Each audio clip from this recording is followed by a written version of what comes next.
This is Hannibal here from the Hannibal TV on YouTube, sporting a nice boxing shirt today. Ladies guns with my daily wrestling news update. See, I'm gonna say some positive. I like this shirt, even though it's a little tight. That's what I want to say, something positive, because sadly there's not much positive I can say for Goldberg's retirement match yesterday, other than supposedly he made between $1 and $2 million for the actual appearance. I mean, it was a horrible match. People said, "Well, what do you expect? They couldn't have done anything. He's 58. He always had limited skill." Well, you didn't have to make him go almost 15 minutes.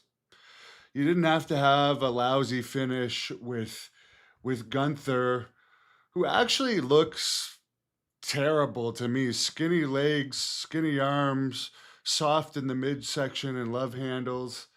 I mean, this guy's supposed to be WWE champion. I mean, his body's not impressive. They say, by the way, that one of the reasons he came back is because WWE is interested in his son here.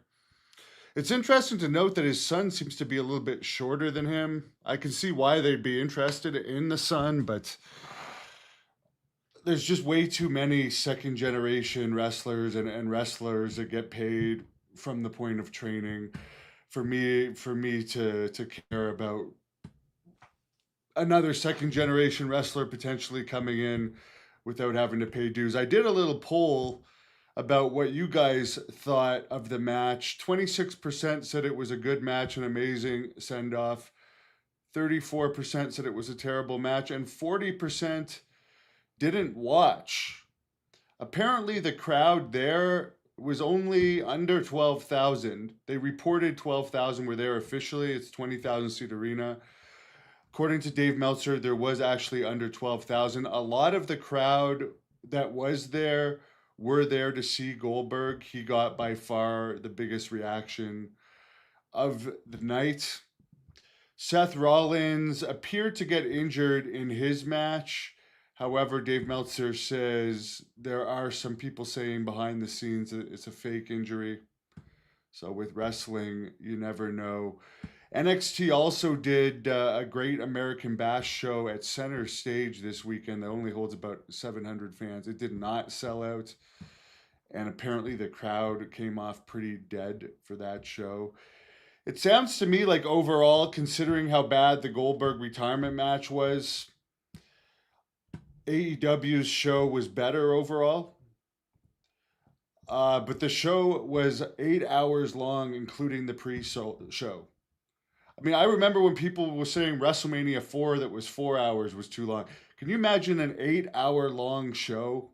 That's a marathon show. I have zero interest. Like who unless you're an absolute complete nerd of a wrestling fan wants to watch 8 hours of wrestling? I certainly don't myself. There was 12 matches on the show. The main event between Jon Moxley and Adam Page, where Page won the title, apparently had a ridiculous number of run-ins. One of the run-ins was Bryan Danielson. Bryan Danielson is back doing this yes thing, which I always found super nerdish, but some of the wrestling fans like it. Apparently, WWE has sent AEW a letter for him to cease and desist that, but Tony Khan is telling him to go ahead and keep doing it. I mean, it did get him over to the biggest he was ever over for one point in WWE. Adam Cole relinquished whatever title it was he had. Supposedly, he took a stiff clothesline on Collision Thursday night. To me, there's too many cases these days where people just vacate titles without finding a way to drop them, without putting their health in that much. I mean, wrestling, the guys just used to be tougher. There's too many people just vacating titles for injuries where really, in my opinion, you could work around them. I mean, I just think there's too many pussies in wrestling these days. That's just my true feelings on it. Apparently, Cole the night before, he was still saying he was going to wrestle. Then he decided not to work the day of the show. and everyone's crying over it. I mean, give me a break. I mean, I miss it when the wrestlers were men. Yes, WWE cut his farewell promo. I mean, they have a long history of not treating WCW people right. And I truly feel actually if Goldberg had gone with Tony Khan for AEW, they would have given him a better send off. Yeah, I find the yes chance cringy as well. I'm not hating on people that like it, but I don't think there's much in wrestling today that's going to bring the general public back. It's becoming very niche. And you do your biggest show of the year. I understand you want to do 8 hours and showcase as much as possible. But if you're going to have more eyes on it, because it is in a stadium and it's going to get more attention, why not just make it 3 hours and make it real good? A time that like people can handle. Most people can handle 3 hours.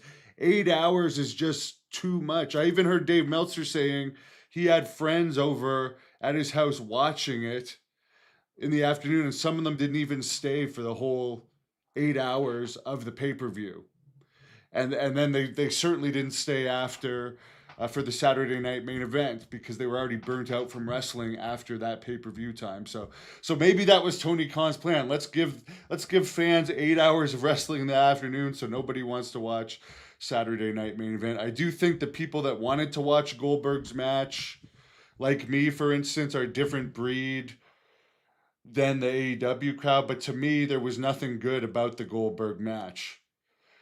To lose by a chokeout from a guy that doesn't look like he could stand in a shoot fight 2 minutes with Goldberg, even at Goldberg's age.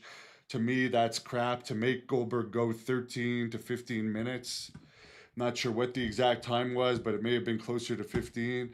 Like with the longest match he's had in years. Why? Other than to make him look bad? I don't know, man. I hate to be negative, but I'm just not a fan at all of the current products. I still am a wrestling fan, but I'm not a fan of the current products. And now they're going to be coming out with this Unreal show in a couple weeks on Netflix. I think the 29th it debuts, where they're going to show behind the scenes of the creative. And some people are saying, well, everyone knows it's fake already. They make no effort to kayfabe already. It's not going to make a difference. I do think going to that next level of showing the creative process is going to be more of a turnoff because we also know magic is fake.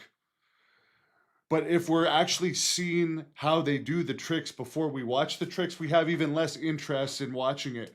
So if they reveal too much about the booking and stuff, I truly think it's just people are gonna like the show, at least at first, because that's going to be more interesting than watching Raw, for instance, to see how they do the booking.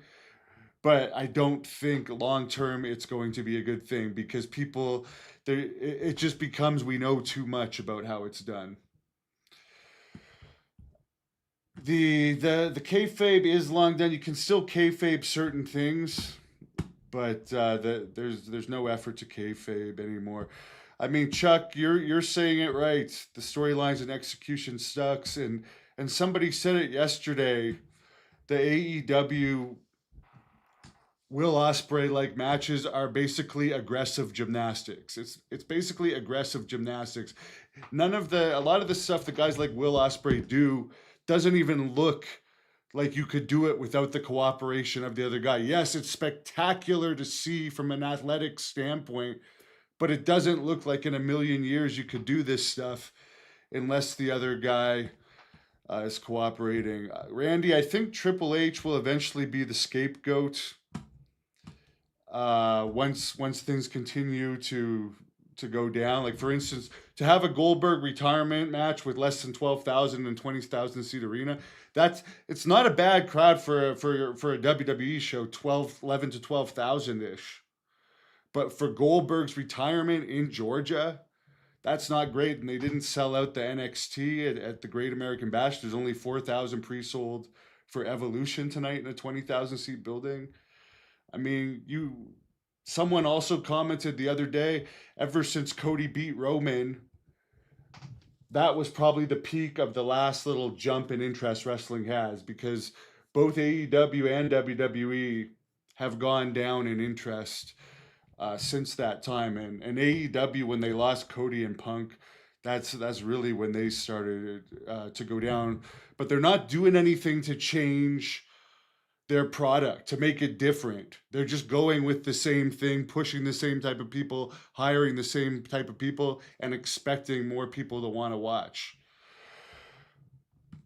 Randy Snorton would rather see Scott D'Amore, who likes to feature transgender wrestlers, his booking than Triple H's booking. I think the Scott D'Amore era of Tessa Blanchard as the men's champion was the worst era of TNA by far. I don't want to see any of it, to be honest. I'd rather watch the old school wrestling. I have hopes that something that maybe there'll be some type of a shakeup at some point, and there'll be some interesting moments again. Maybe if The Rock has power, who knows? I don't. I really don't know, Randy. I really don't know what's going to happen. But let's hope something happens to mix things up, because the directions of both companies right now don't seem that great. I mean, WWE's solution to not having much interest is to bring in Jelly Roll versus Logan Paul for like a celebrity match at SummerSlam. They don't really have much interest in SummerSlam, so let's bring in Jelly Roll, one of the most famous singers in the world, against Logan Paul, a famous YouTuber slash boxer, whose brother is the most popular heel in the world right now, Jake Paul. So let's make SummerSlam featured around Logan Paul against Jelly Roll. It's good booking to do that, because it masks the issues of the lack of interest. Anyways, guys, let me know what you think. Have a great afternoon. Yeah, Randy, Scott D'Amore is actually the boyfriend of Giselle Shaw, who is the champion of his federation in Canada.